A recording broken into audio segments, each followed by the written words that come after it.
Sometimes I get jealous when AJ gets to do things that I don't get to do or haven't got to do yet. And one of the things AJ's done in the past is ridden with Dan Adams. And I have met Dan many times, and he is an awesome guy. And when AJ got to go ride with him a couple seasons ago, I was really jealous. This year, a trip came up that we were gonna go ride with Dan again. It was my turn. I've also never been to Alpine, Wyoming before. It's not very far from West Yellowstone in Montana, Jackson Hole. They're all kind of within about an hour of each other. So I've ridden those types of mountain ranges and in that general area, but I've never ridden out of that town, and that's where Dan's based. This trip was gonna take me to a new place to ride with a guy I'd never ridden before on some terrain I'd never seen, and I was pumped.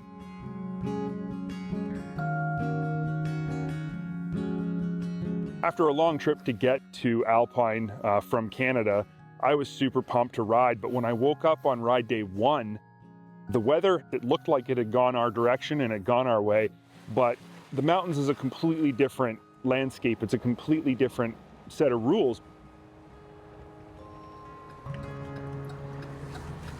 So last night when we went to bed, it was snowing hard, and when we woke up this morning, there was like 1.5 feet of fresh, heavy snow. Here in Alpine. Due to the conditions before that heavy snow, it sounds like the avalanche risk might have gone up. It was already kind of sketchy, and it might have gone up because of the snow. So we're gonna head over to Dan's shop and just see what he's saying, get his read. He's the pro. I'm not gonna argue with a pro. He knows this area. Chance we might not ride today, I don't know, but we're SnowTrax TV. We have fun no matter what we do. Dan's shop is right in the town of Alpine. It's really, really convenient. And when you pull up this lineup of brand new Polaris SKSs that are all tricked out with graphic kits, and I mean, he had them like lined up with a ruler. They were so perfect. I mean, it's like a motorsport heaven in there. He's got a retail shop on one side where he literally sells all of the products that he uses every day. Yeah. No, I'm not touching it. I don't want to ruin like what you got going on. I mean, look at it. It's almost like you've done it before. It's what's so crazy.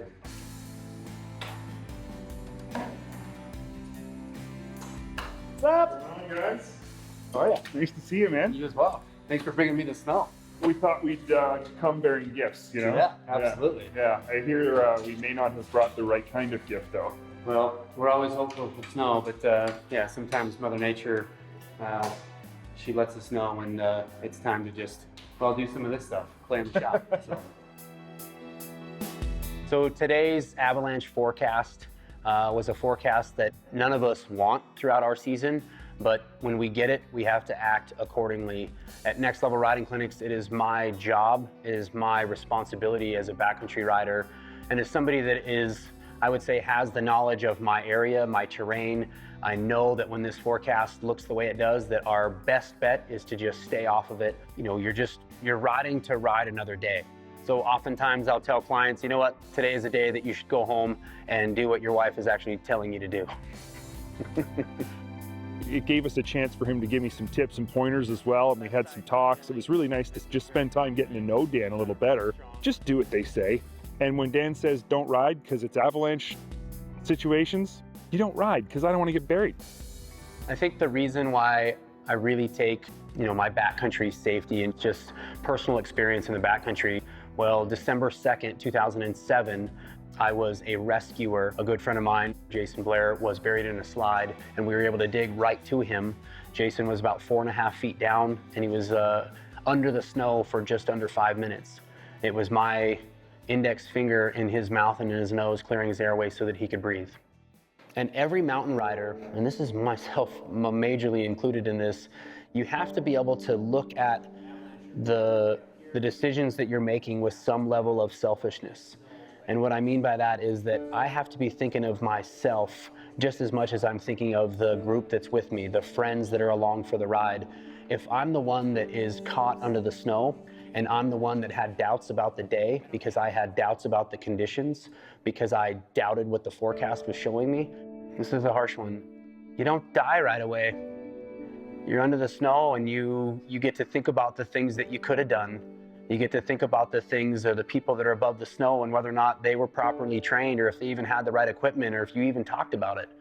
And you get that moment And it scares me to death to know that I've had friends that have been in that spot where they're thinking about it underneath there, you know, as I'm rummaging around on the top of the snow trying to find them. And I just can't imagine the people that we have lost and they're thinking about something like that. We'd never know that they're probably sitting there thinking to themselves, man, I should have listened.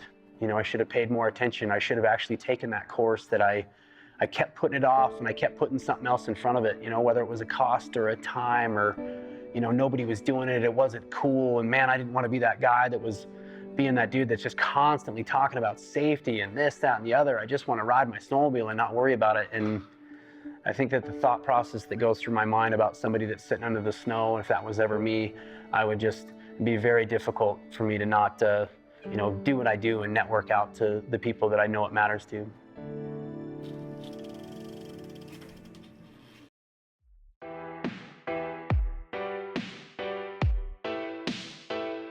After an uneventful day one, it was just music to my ears to get the news from Dan on day two that we were going to ride and that the conditions had improved. Put the gear on, the sleds were ready, we put our packs on, and we were gone. My heart was already racing, I think, before we even left this parking lot.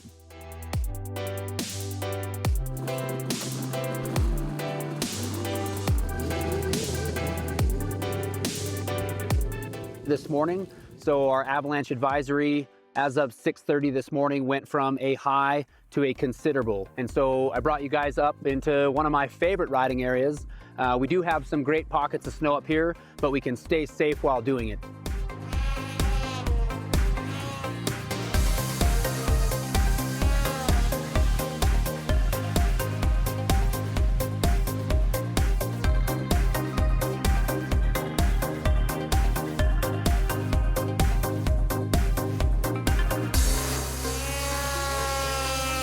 I go away on a trip like this, or my first mountain trip of the year, we're always going some crazy place where I got to ride these crazy lines in the trees on steep terrain, and it's my first ride, and I never get a chance to just warm up.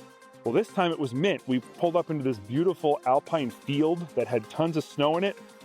The style of riding that we were thinking about or wanting to get accomplished today is not unlike any other day at Next Level. I want to get people comfortable on their machines off trail. So whether it be side hilling, we're learning how to downhill track, doing downhill or uphill turns, remembering that what we go across on the left side, we do need to go across it on the right side. Tips and tricks and little fundamentals that are a lot of fun for me as a coach to get people out and start training their brains and start giving them that really good muscle memory that hopefully will instill confidence in them as a rider and get them off the beaten path and into the good snow. It's pretty cool to follow somebody like Dan and watch him ride, even if it's on flat ground, because you can learn a lot just watching his technique. And in following him, I was picking up on some of the subtle hints of his riding and seeing firsthand some of the tips that he'd given me from the day before.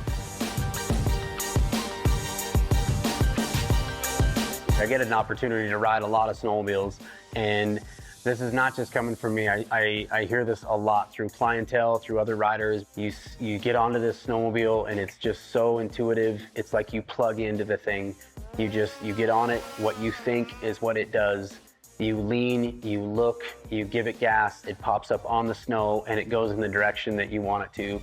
They continue to blow my mind when I think that we have plateaued. I think that we have settled out and that beyond the aftermarket, Polaris Snowmobiles is going to just stop building this snowmobile that is going to, you know, continue to amaze me. And every year they prove me wrong.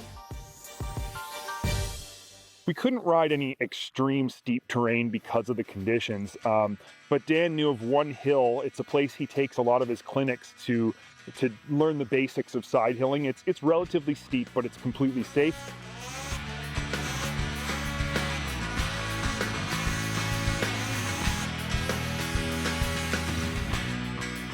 And so him and I spent some time ripping through the trees on this hill and doing some side hilling, and him showing me some tips about how to side hill better. And it was pretty mellow because it wasn't extreme terrain, but it was still a lot of fun.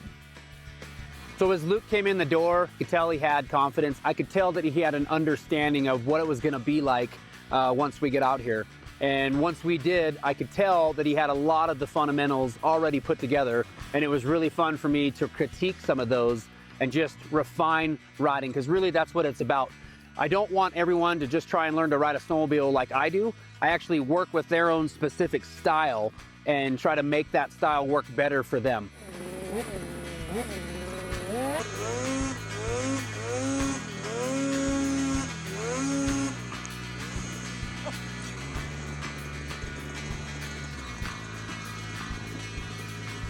Oh, that's a tree!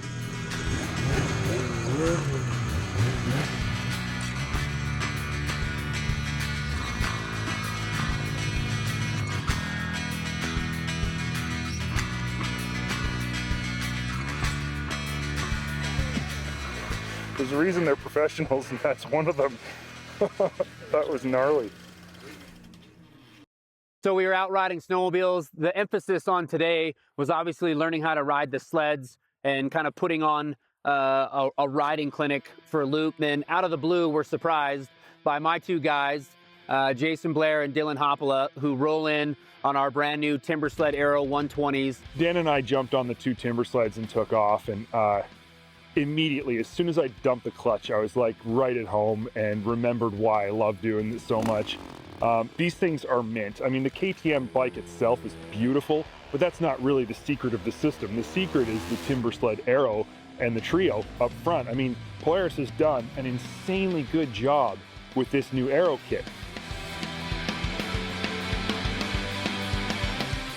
Dan and I had a blast riding these snow bikes together and following each other. And he's a snowmobiler at heart, and he loves riding snow bikes. He loves Timbersleds, but you can just tell that he is absolutely at home on a snowmobile, and that's where he prefers to be.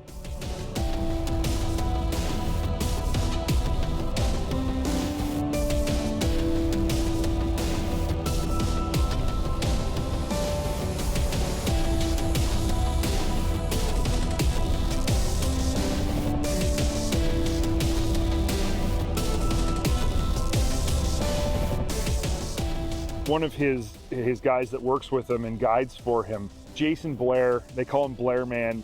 He's pretty extreme on that Timbersled. There was one point where we all stopped in this little valley staring at this crazy steep wall of just trees, and and over the top, here he comes.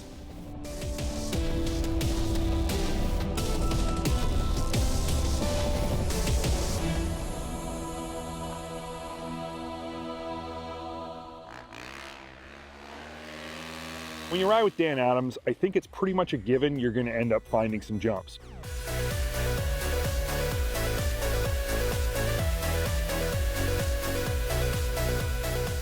An absolute blast with Luke and everybody here, the gang with SnowTrax TV. Really excited that you guys got to come out, experience what Next Level is all about. We come out west with this idea that it's always going to be perfect, and that even if you've got a guide or you're coming with someone like myself, that it's like a Disneyland or it's like a theme park, and that's not what this is. We still have to pay attention to the warning signs. We came out on day 2. We had an unbelievable time. Did we get up on any steep hills? Did we put ourselves in any kind of danger? And the answer is no. We still had an absolute riot. And that's what Next Level is about. It's really about the quality and the timing that we put into all this, so that each client that comes out here, they have the most unbelievable experience on snow. Being able to come out and do this with Dan, Polaris rider, riding Polaris sleds up in the mountains. I mean, these snowmobiles are just beyond incredible. You know, if people come to me and ask me, I want to do that, how can I do that?